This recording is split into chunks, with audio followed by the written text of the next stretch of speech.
Hay maşallah ses. Hay.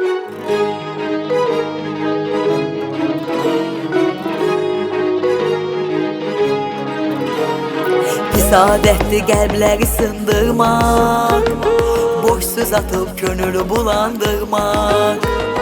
Dedikodu eləyir yadlar, belə getsə ürəyim partlar. Baxıllığından çıxa qoy gözlər, bezdirib məni atmaca sözlər. Aşıqı yardan eləmək olmaz, sevən kəs sevəndən ayrı qalmaz. Yar istər atar məni, o bilər mən bilərəm, ya da bək tutar məni, o bilər mən bilərəm. Yar istər atar məni, o bilər mən bilərəm, ya da bək tutar məni, o bilər mən bilərəm. Hay maşallah.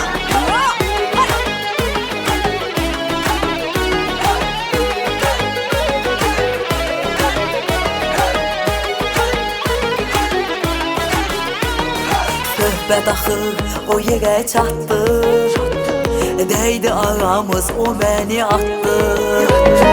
Dəxli yox bunun heç kəsə indi, küsməyimiz cəmi bircə gündür. Kimsə məni qınaya bilməz, onu mənim tək tanıya bilməz. Aşıqı yardan eləmək olmaz, sevən kəs sevəndən ayrı qalmaz.